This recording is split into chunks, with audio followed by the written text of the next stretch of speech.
I never knew a moment's silence could burn everything down until that night, when I overheard a secret I was never meant to know. Backstage was a chaos of screams and blinding lights. As if the world were about to explode, I cowered behind the control panel, heart pounding, hands slick with sweat. Tonight wasn't just a broadcast. It was a deadly trap, where a faceless enemy lurked, a chilling voice, a lethal glare, and one foolish mistake turned me into prey. Wow. I knew I was being hunted, yet my feet felt nailed to the floor. As the stage lights flared, I realized silence wasn't a choice. It was a sentence I'd signed myself. Now, every passing second dragged me closer to the abyss. I never thought silence could kill, until the day I overheard a murder being planned. Autumn in New York had always been painted romantically on TV, but inside the studios of Channel 8, romance was the last thing you'd find. Here, amid glaring lights and stressed whispers, life was nothing but deadlines, rivalry, and the endless climb toward fame. As Lucas Gray, the invisible man behind the glamorous masks, I had learned early to master silence, navigating effortlessly through this polished chaos. I'd watch the drama unfold silently, observing from behind my carefully constructed wall of neutrality. That Thursday afternoon felt like any other, a storm brewing beneath calm skies. The station was in the final hours before its biggest event yet, the 30th anniversary celebration of our beloved primetime talk show, hosted by Victoria Bennett. Victoria was more than just a host. She was Channel 8's lifeblood.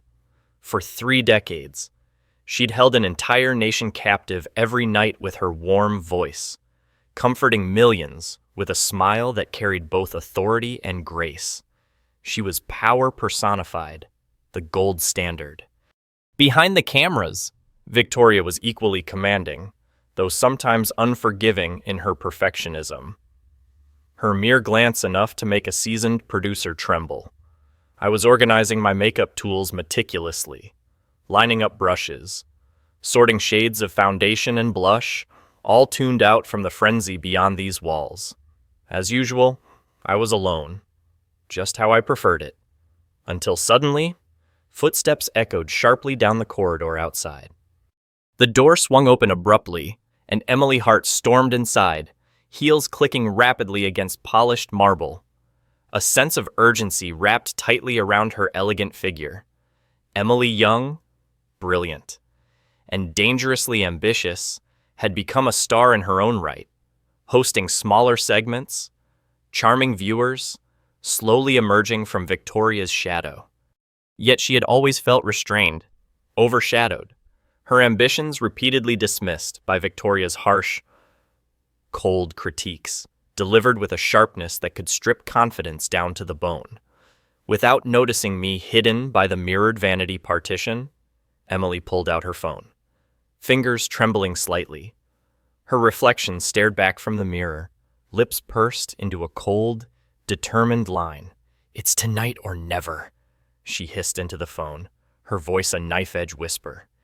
Victoria takes her pills precisely an hour before going live. She never double-checks the bottle. A brief pause.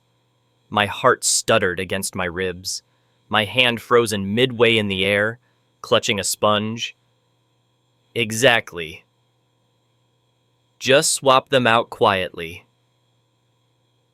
By the time anyone figures it out, she'll already be incapacitated.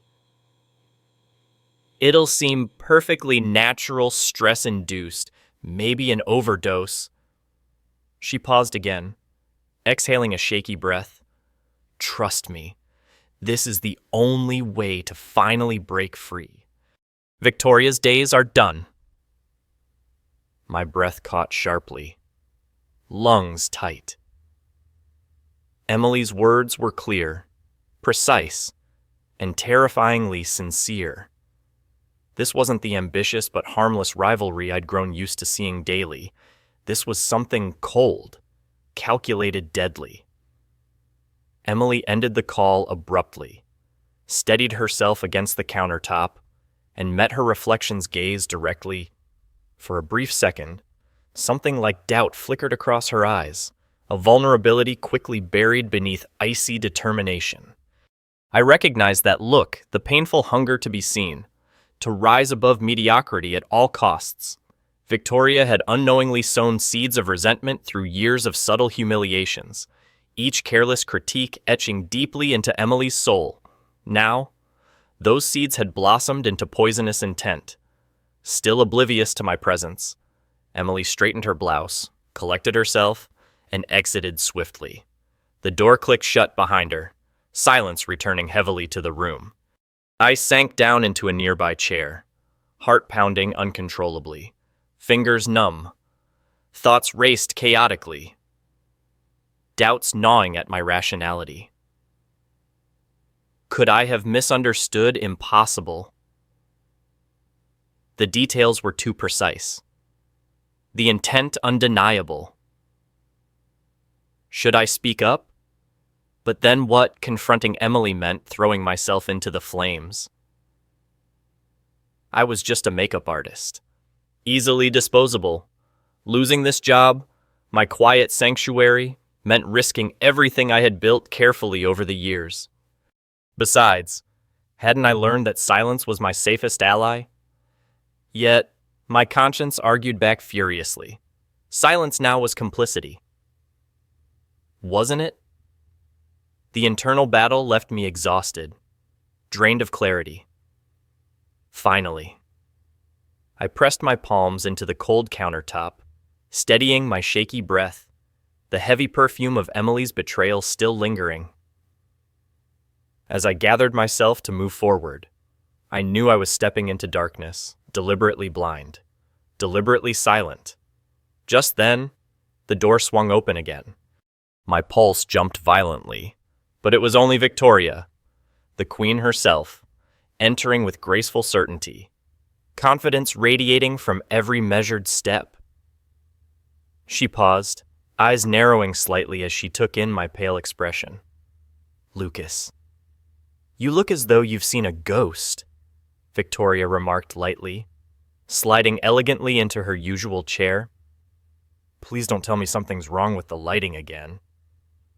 No, everything's fine." I forced a reassuring smile, though my voice betrayed a tremor. My hands shook slightly as I began applying foundation onto Victoria's flawless, aging skin, the very face millions trusted nightly.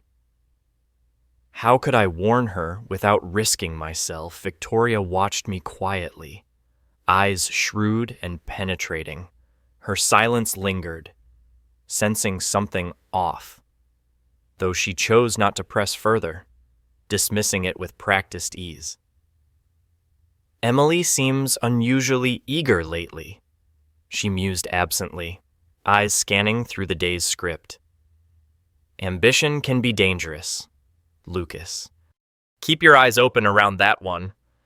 She had no idea how dangerously correct she was.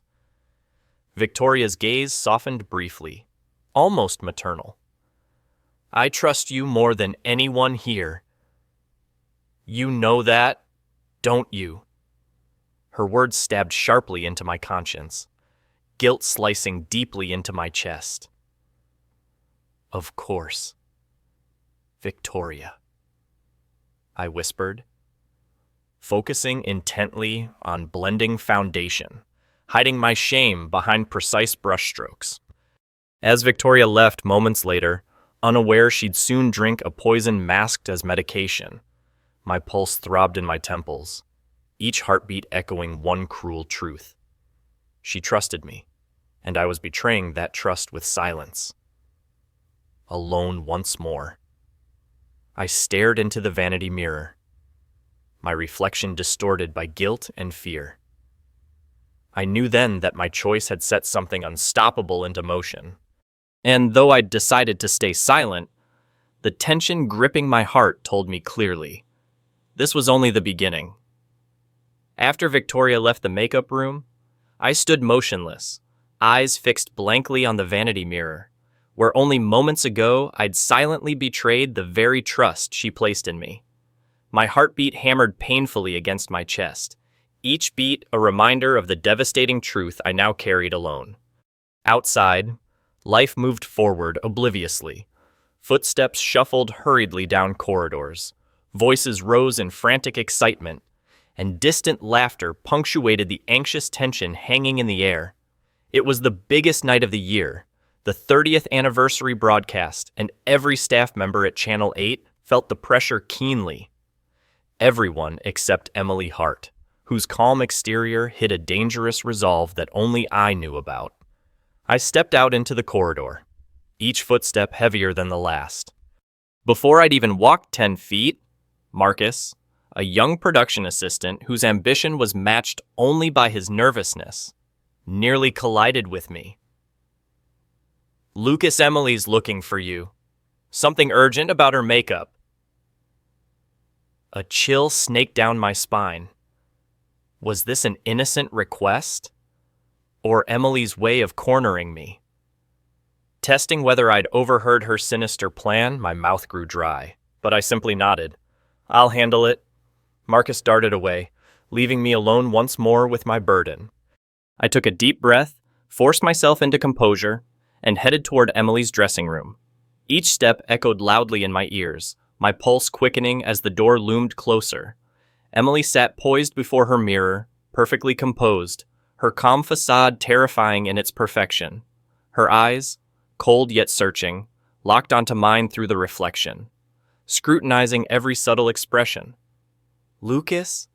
she said softly, almost warmly, but something dangerous glittered behind that gentleness. "I thought perhaps you'd disappeared on me." I forced a small, professional smile. "Just making sure everything's ready." "Everything indeed," Emily echoed thoughtfully, tilting her head slightly. "You seem a bit tense, nervous about tonight." She was probing, carefully, methodically, seeking cracks in my demeanor. I maintained steady breaths, though beneath my practiced neutrality, my pulse pounded frantically. "Big nights always bring pressure," I replied evenly. She studied me silently a moment longer, her scrutiny sharpening. "You must feel it too." Victoria's shadow. "It's a heavy one, isn't it?" There it was, the subtle acknowledgement, the opening to justify herself, to share the weight of guilt she must have felt. I recognized it immediately. Emily was desperate not just for power, but for validation. Years of Victoria's ruthless perfectionism, constant criticism, subtle dismissals, had transformed Emily's admiration into bitterness. Victoria was brilliant, but relentless. Her words could uplift or crush with terrifying ease. And Emily had tasted both extremes too many times. Her ambition wasn't mere vanity. It was born from deep-seated insecurity, nourished by humiliation. I hesitated, briefly caught between caution and sympathy. Emily took advantage of my silence, pressing further, voice dropping to a quiet, almost intimate whisper. "Tell me, Lucas, do you believe some people deserve everything they've achieved, even if they've built their success on others' broken dreams?" Her question stung, piercing the facade I'd carefully constructed. My hand trembled slightly as I reached for a makeup brush, betraying a hint of uncertainty. "We all make choices," I managed softly. Evading direct confrontation, Emily smiled, bitterly satisfied. "Indeed, choices define us. Don't they?" Her gaze held mine, unspoken accusations and threats swirling between us. I understood clearly she'd made her choice, and I had already silently supported it. I finished touching up Emily's makeup in silence, feeling her eyes dissecting every tiny movement. When I finally stepped back, she rose elegantly, her confidence absolute. "Thank you, Lucas. I'm sure tonight will be unforgettable." I felt a stab of panic, quickly masked behind polite professionalism. By good luck." She smiled knowingly as I exited, a chill settling deep within my chest. Back in the makeup room, my facade shattered completely. I leaned heavily against the vanity, heart racing, breathing shallow and rapid. Questions erupted violently in my mind. Had my silence made me complicit? Could I ever justify what I'd done? But rationalization quickly rushed to my rescue. Speaking out now would jeopardize everything: my job, my safety, my future. Emily's cold determination suggested she would crush anyone in her way, me included. Survival instinct fought brutally against my faltering morality. The clock ticked relentlessly, time drawing painfully closer to showtime. I busied myself with pointless tasks, hands shaking, eyes unfocused, mind spiraling toward darkness. And then it happened. A frantic knock rattled the door, jolting me upright. Marcus's face appeared again, pale and panicked. "Lucas, come quick, it's Victoria." "She's collapsed backstage. They're calling paramedics." My heart stopped entirely, then thundered back to life with sickening dread. Every step toward the chaos backstage felt like a lifetime, screams and panic growing louder. Through the throng of confused, horrified faces, I glimpsed Victoria lying motionless, surrounded by medics, her elegant gown twisted awkwardly around her unconscious form. Her breathing shallow, skin alarmingly pale. Clearly the pills had taken effect sooner and more violently than Emily anticipated. "Move aside!" a paramedic shouted, shoving past as they frantically worked to stabilize her. My eyes lifted involuntarily across the crowd, landing upon Emily. She stood off to the side, eyes wide in convincingly feigned horror, a trembling hand pressed dramatically to her lips, but her expression, hidden partially by shadows, flickered briefly into something chillingly triumphant when our eyes met. She knew I understood. Worse still, she now fully trusted that I would keep silent. I was irrevocably bound to her deceit, complicit through cowardice. As the ambulance crew rushed Victoria away on a stretcher, murmurs erupted around us: panic, confusion, suspicion.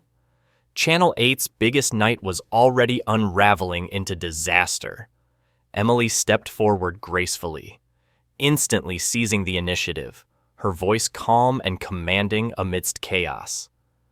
"Everyone, remain calm," she announced clearly.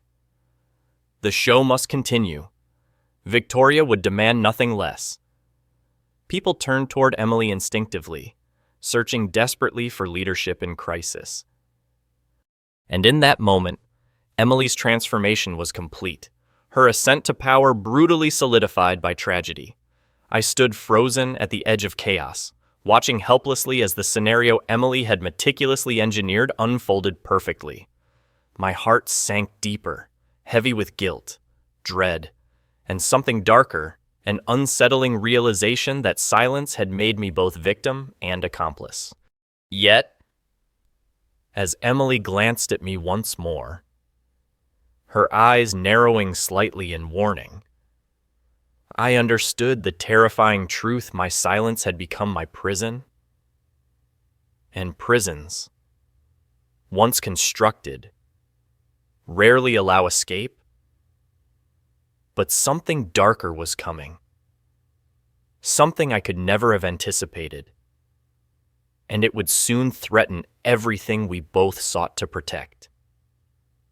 The studio descended into chaos. Medics quickly secured Victoria's motionless body onto a stretcher, rushing her away as shocked whispers spiraled into open panic. Staff scrambled for answers. Producers barked frantic orders. And somewhere nearby, a woman sobbed softly. Through it all, Emily stood firm, the very image of composed authority amidst turmoil. "Everyone calm down." Emily's voice cut sharply, slicing effortlessly through the noise. Her calmness commanded attention, every eye turning instinctively toward her. "Victoria needs us now more than ever. We must honor her by ensuring the show goes on." The staff rallied around her words, desperate for guidance. But as Emily seized this moment to assert her dominance, I stood frozen, observing silently from the shadows. My pulse throbbed in my ears, guilt twisting painfully in my chest, knowing exactly how false her words were, yet feeling helplessly trapped in my own complicity. Within minutes, management decided the show had to proceed, hastily rewriting scripts, desperately reorganizing segments. Emily gracefully stepped forward, fully embracing her new role. Her confidence bolstered by years of suppressed bitterness toward Victoria. Her poise was chilling, precisely rehearsed, as if she'd waited her entire life for this chance. As producers praised her courage, I saw through the facade, witnessing clearly the calculated ambition behind her graceful tears. I retreated unnoticed into the makeup room, closing the door firmly behind me, heart pounding painfully. Alone. I leaned heavily against the wall, my breath uneven, my thoughts spiraling in chaotic desperation. I was a coward, plain and simple complicit through my silence, entangled irreversibly in Emily's web of deceit. Lucas? A hesitant voice broke my self-loathing. Turning sharply, I saw Marcus standing nervously in the doorway, his expression pale and haunted. "Marcus?" I answered carefully, forcing calm into my voice, even as panic flickered deep within me. "What's wrong?" He glanced cautiously into the corridor, ensuring our solitude before stepping inside. His voice lowered to a fearful whisper. "Something isn't right. Lucas? Victoria would never make a mistake with her medication." I overheard paramedics mention overdose symptoms, but Victoria was always meticulous. My stomach clenched violently, ice shooting through my veins. Marcus's suspicion mirrored my own suppressed fear, a fear I desperately buried beneath layers of denial. People make mistakes under pressure and all. I managed carefully, hiding behind feigned neutrality. Marcus shook his head, insistent. Not Victoria. And the way Emily took control instantly. It's almost like she knew, like she expected something. My mind raced frantically, heart hammering. Marcus had stumbled dangerously close to the truth, placing himself unknowingly in grave danger. I forced a dismissive tone, despite the turmoil raging within me. "Don't start rumors, Marcus. Things are chaotic enough." He stared searchingly at me, disappointment flickering briefly through his eyes. "I thought you of all people would want answers." His words pierced sharply, guilt intensifying, threatening to break my fragile composure. I looked away, avoiding his gaze, and finally Marcus withdrew reluctantly, leaving me trembling, alone with the brutal truth I refused to confront. Days passed quickly after that fateful night, each hour deepening Channel 8's public scandal. Media speculation exploded, headlines screaming accusations and rumors. Victoria's condition worsened rapidly, and then, with a cruel suddenness, the news came. Victoria Bennett had passed away due to severe complications from the medication overdose. Grief swept through the studio like a tidal wave. Staff mourning openly, the station plunged into unprecedented turmoil. Emily publicly mourned beautifully, orchestrating tears and heartfelt speeches with masterful precision, carefully positioning herself as the natural successor to Victoria's throne. Yet, beneath her perfect mask, Emily's paranoia grew. She summoned me frequently, ostensibly for makeup consultations, but in reality, probing subtly, ensuring my silence. Our uneasy alliance had become a suffocating prison. One afternoon, during another tense session in Emily's dressing room, her assistant hurried in nervously, whispering urgently into her ear. Emily paled slightly, dismissing her abruptly before turning sharply to face me, composure cracking slightly under new strain. "It seems someone at the studio is questioning Victoria's medication," she murmured, voice dangerously soft. "Digging through medical records, trying to implicate me." My heartbeat quickened painfully. "Who?" She smiled coldly. Marcus!" Dread seized me instantly, a vice gripping my chest. Marcus naive, idealistic Marcus had unknowingly become Emily's target. I struggled to keep my voice steady. "He's harmless. Probably just confused, grief-stricken." Emily's eyes flashed dangerously. Voice lowered to an icy whisper. "Confused people can still be dangerous. If he persists, he could unravel everything we've built." "We..." The single word sliced through me, sharp and accusing, branding me as her accomplice. Emily watched my reaction intently, searching for weakness. "I'll handle Marcus," I promised quietly, desperately attempting to protect him while keeping Emily's trust. "Leave him to me." Emily studied me coldly before finally nodding slowly.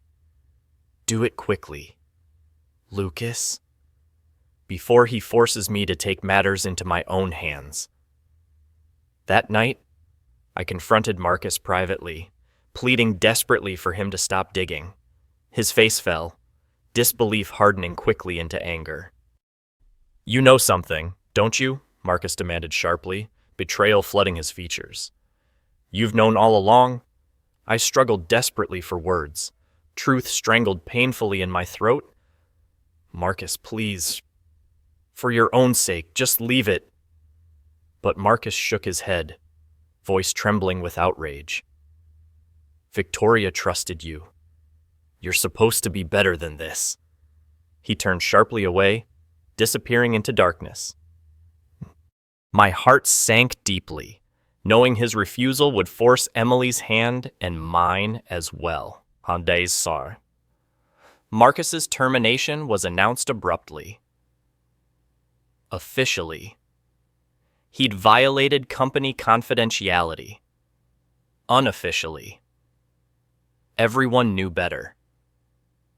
His career shattered. His reputation ruined. Marcus vanished quietly, becoming another tragic casualty of Emily's ruthless climb. I watched helplessly, sinking deeper into despair and guilt, the full weight of my silent complicity suffocating me. But Emily's victory had begun cracking dangerously beneath new paranoia, her authority threatened by whispers and suspicion growing among the staff. As I quietly watched Emily navigate escalating tensions, I realized she wasn't the only one losing control. I was losing control too.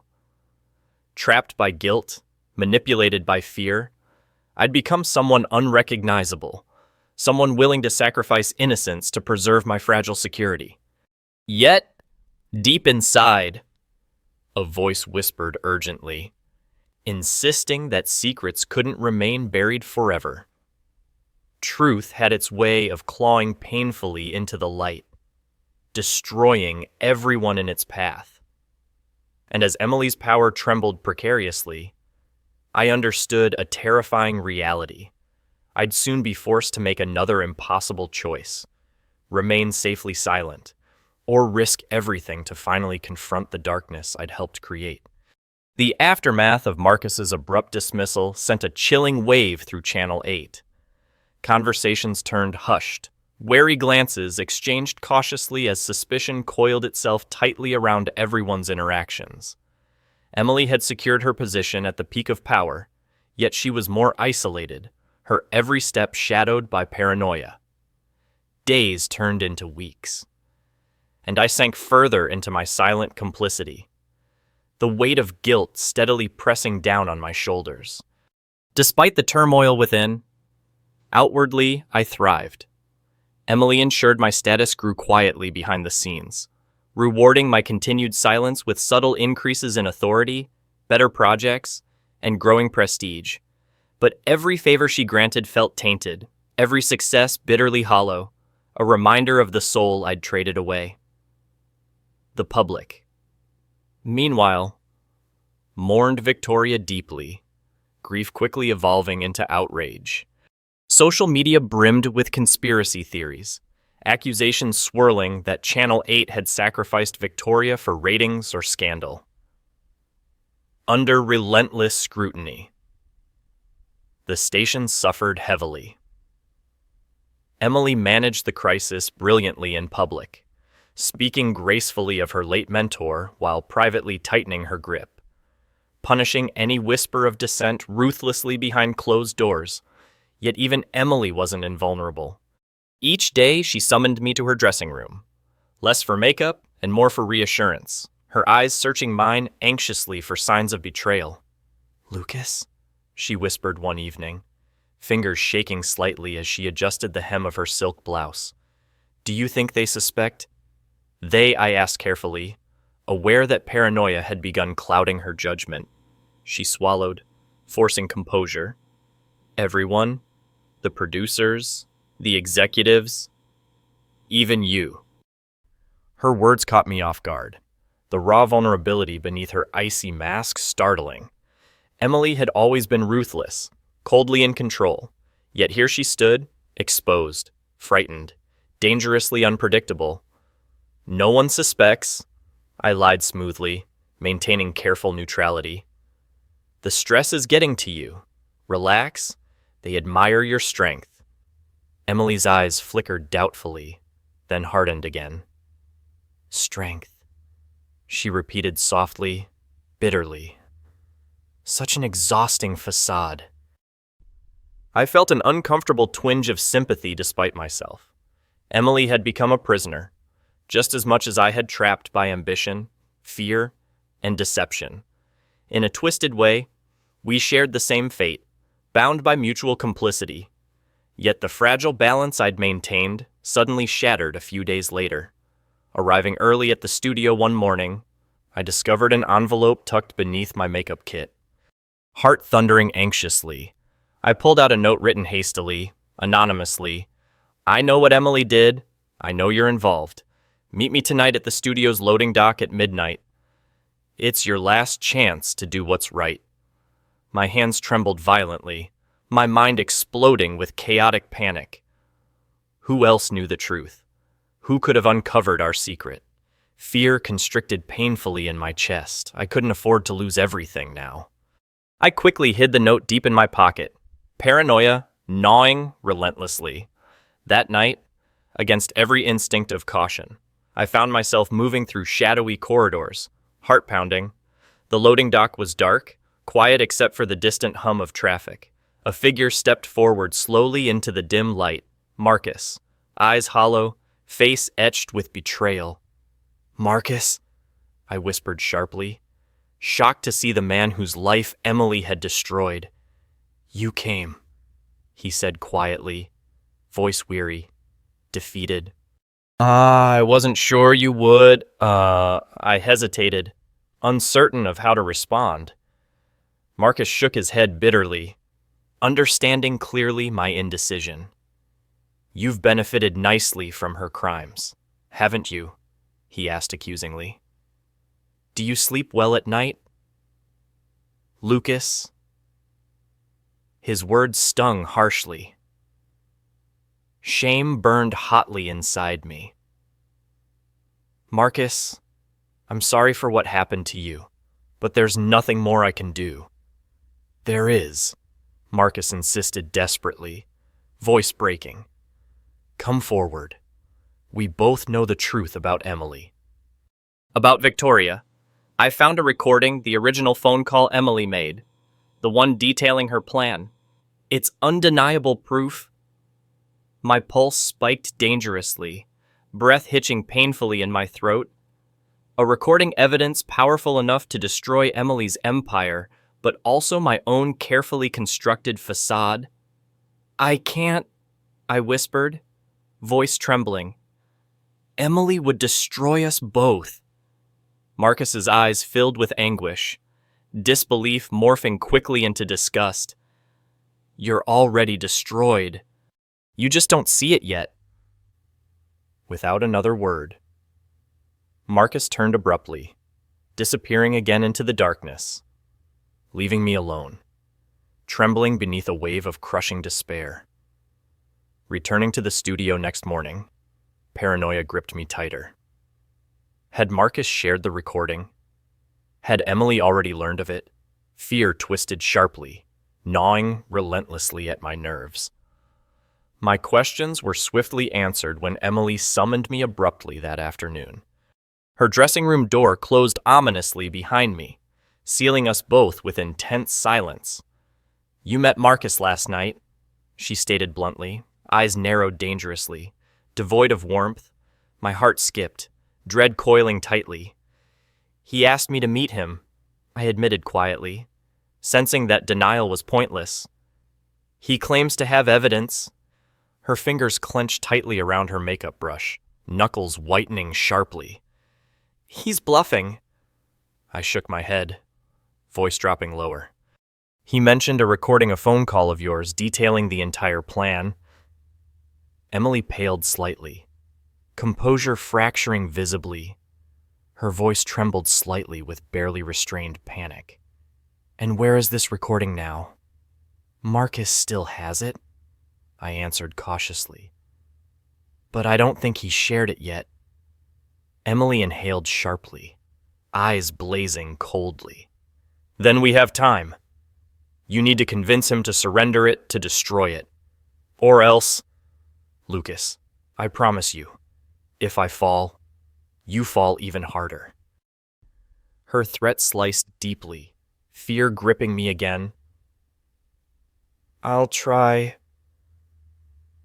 Emily stood slowly, leaning closer, her voice dropping to a venomous whisper.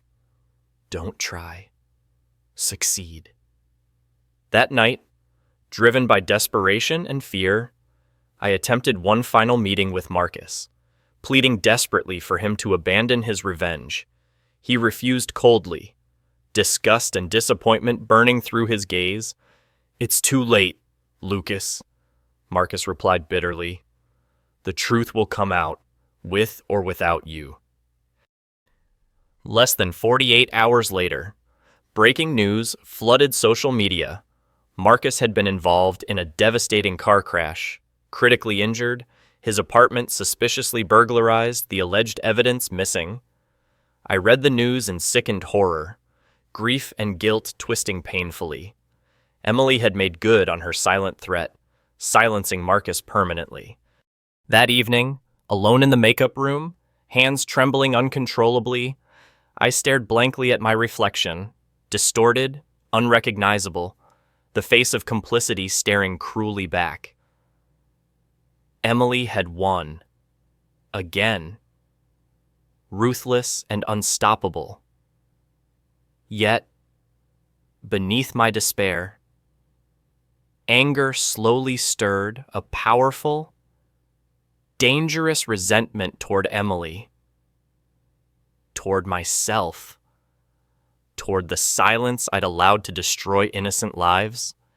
Marcus's fate haunted me, reminding me bitterly that silence had consequences far more devastating than truth. As I clenched my fists, determination began crystallizing within me, a terrifying clarity emerging.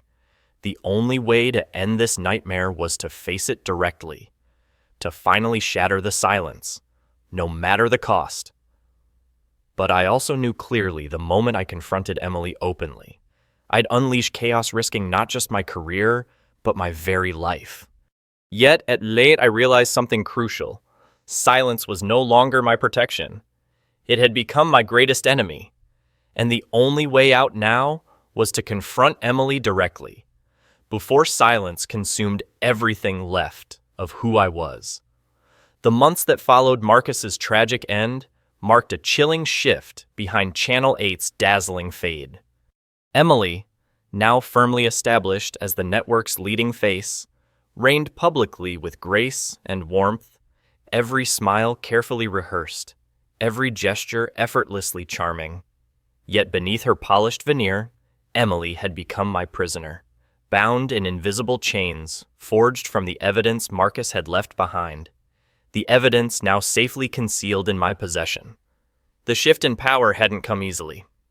In the weeks after Marcus's death, Emily summoned me regularly, her tone growing increasingly tense and demanding, her mask of poise cracking under relentless paranoia. "Have you found Marcus's recording?" she hissed one afternoon, voice brittle with fear. "Did he leave copies? Who else knows?" I paused deliberately, slowly laying down the makeup brush, feeling a strange, exhilarating calm settle within me.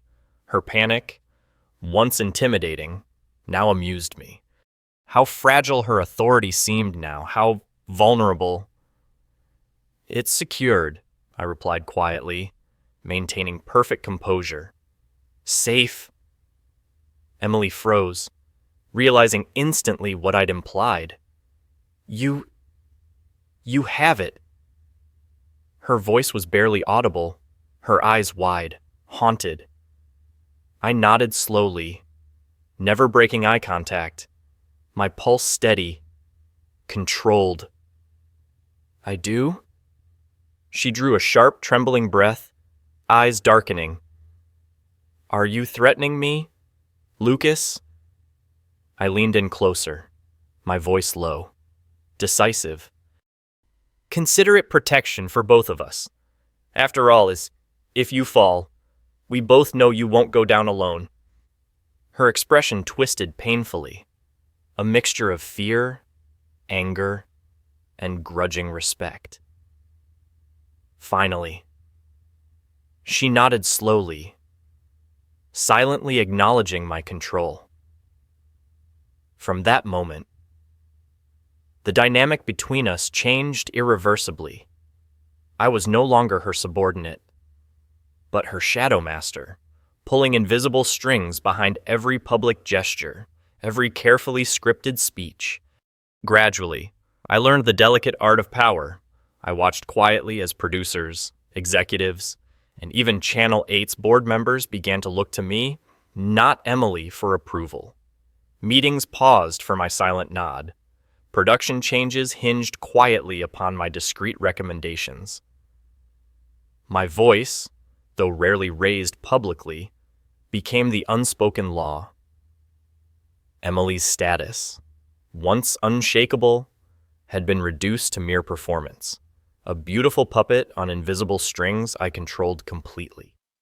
Yet, as my influence expanded, I found something strange happening within me. I felt no guilt, no regret, only a numb, cold efficiency.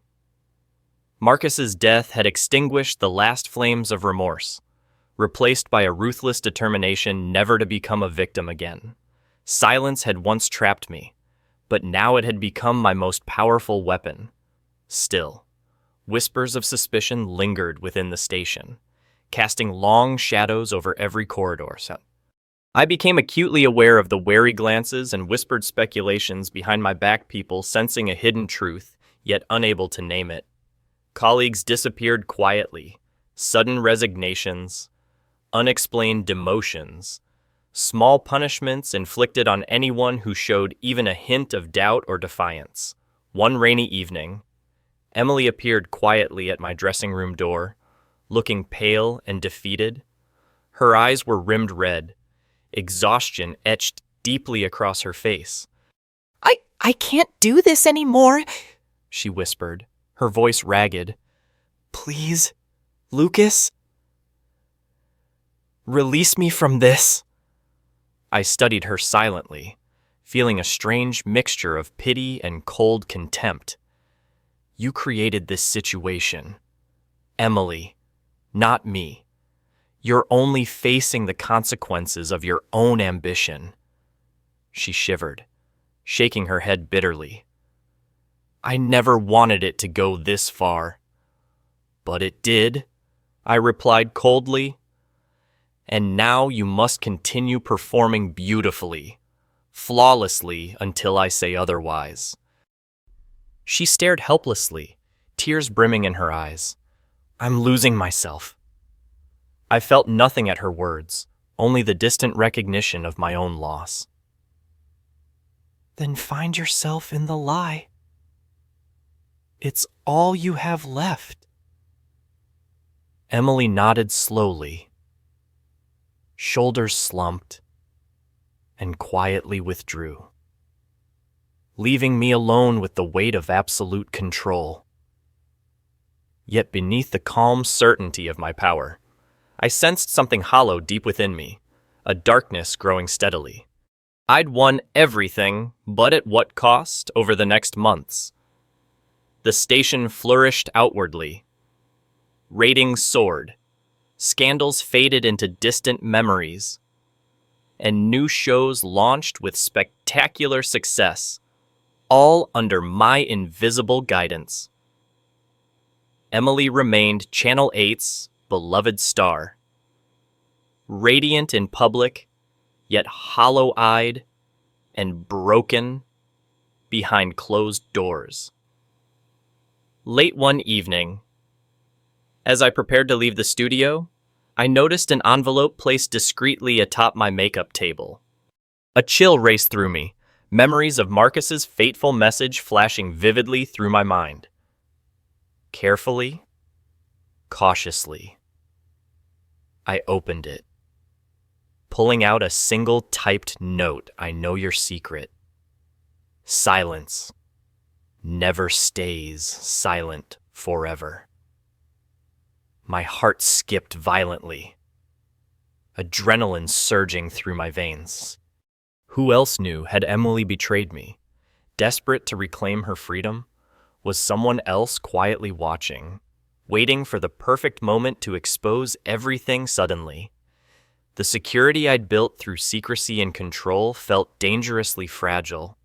Paranoia, the very thing that had weakened Emily, began gripping me too, wrapping tightly around my thoughts. Every glance, every whisper, now felt suspect. That night, lying awake in darkness, Marcus's final words echoed cruelly in my mind. You're already destroyed. You just don't see it yet. And suddenly, I understood exactly what he'd meant. The power I'd gained through silence and manipulation had not saved me. It had hollowed me out completely, leaving nothing behind but empty control and endless fear. As dawn approached, I rose slowly from bed, resolved now to confront this new threat directly, no matter what it cost. If someone intended to destroy everything I'd meticulously built, I'd strike first, harder and more ruthlessly than ever before. Yet even as determination hardened within me, I realized grimly I'd become exactly what I'd once despised: powerful, ruthless, and utterly alone. And now, I was ready to fight desperately to protect the very lie that had destroyed me. The anonymous note haunted every waking moment. Days blurred into sleepless nights as paranoia tightened its grip on me. Every glance, every hushed whisper in the corridors becoming a potential threat. Emily had grown weak, defeated, barely holding herself together on camera, relying entirely upon my whispered instructions and quiet threats behind closed doors. Yet the more she weakened, the heavier the weight of control pressed down on my shoulders, suffocating me slowly from within. I had achieved everything I ever desired: power, respect, authority, and yet it had become nothing but an elaborate, suffocating prison. Weeks passed, tension thickening like poison in the studio's atmosphere. Staff moved carefully around me, their eyes downcast, fearful. I watched from the shadows, a silent puppeteer manipulating everyone and everything, desperately holding together my fragile kingdom of lies. Then, suddenly, disaster struck again. Late one evening, alone in my dressing room, my phone buzzed insistently. I hesitated, breath catching sharply as I recognized the hospital number. With trembling fingers, I answered, dread already squeezing painfully around my heart. Mr. Gray, we regret to inform you. Emily Hart was found unconscious at her home tonight. A suspected overdose. She's critical. My heartbeat stuttered painfully, the floor tilting beneath my feet. Emily, my puppet, my shield, my accomplice, had finally crumbled under the immense weight of guilt, fear, and my ruthless manipulation. Her desperation had overtaken her completely.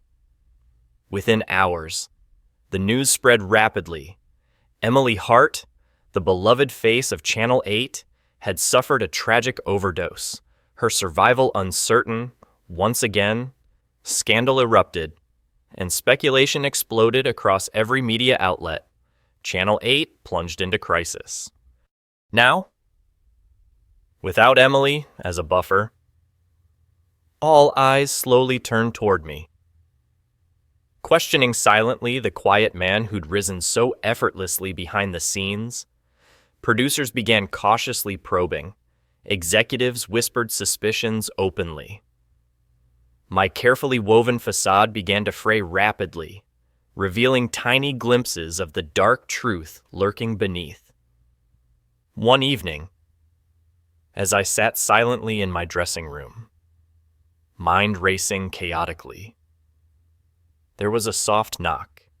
Before I could respond, the door opened cautiously, revealing a familiar face, Anna Lawson, a senior producer known for her sharp intelligence and integrity.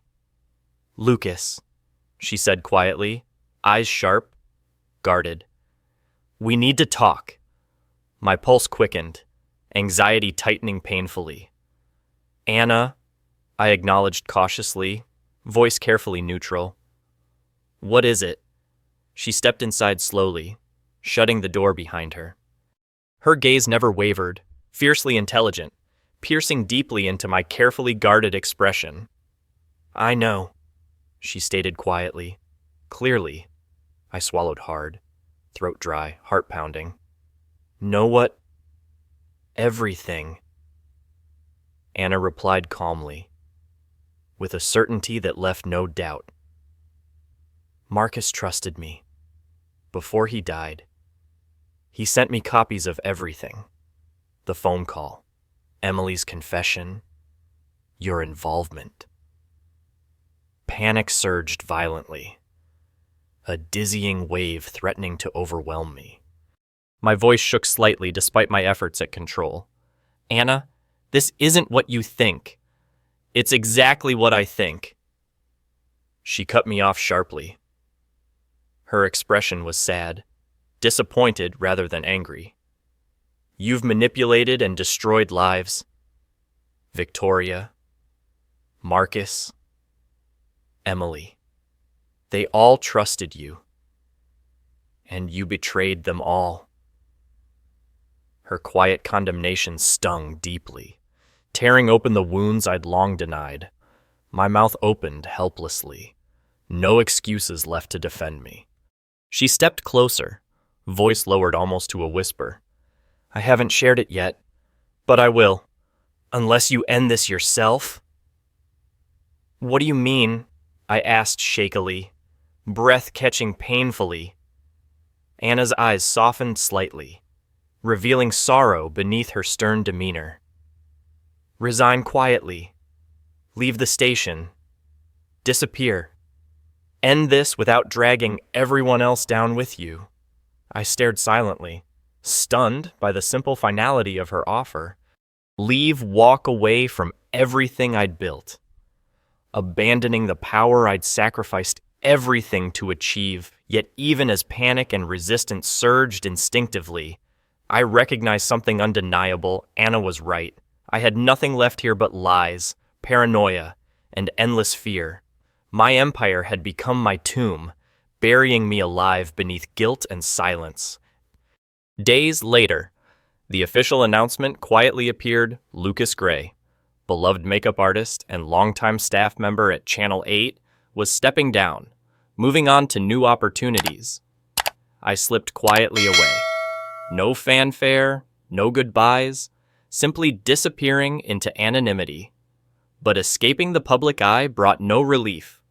My nights grew lonelier, sleep evading me entirely, haunted relentlessly by visions of Victoria's final trustful glance, Marcus's desperate pleas, Emily's broken despair.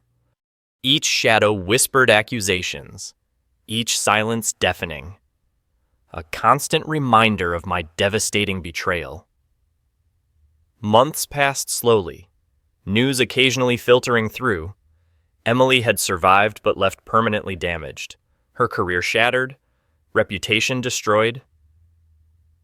Channel 8 slowly recovered outwardly, yet remained forever stained, marred by loss and scandal. One rainy afternoon, alone in a quiet cafe far from the glittering lights of Manhattan, I glimpsed my reflection in a darkened window, hardly recognizing the gaunt, hollow-eyed man staring back. This was my truth. My ultimate reward, absolute power, had cost me everything, leaving nothing behind but emptiness, shame, and unbearable solitude. I realized bitterly, far too late, the cruelest irony of all silence, which I'd once believed my ally, had proven to be my deadliest enemy, quietly destroying everything good in my life. And now, sitting alone in the shadowy cafe, staring blankly into emptiness, I finally understood the brutal, unchangeable truth Marcus had tried desperately to teach me. In the end, silence never protects, it only destroys. And sometimes, the person it destroys most completely is you. Thank you all for watching this video. Please comment and let me know what you think about this story. Please like and subscribe to watch more great content on my channel.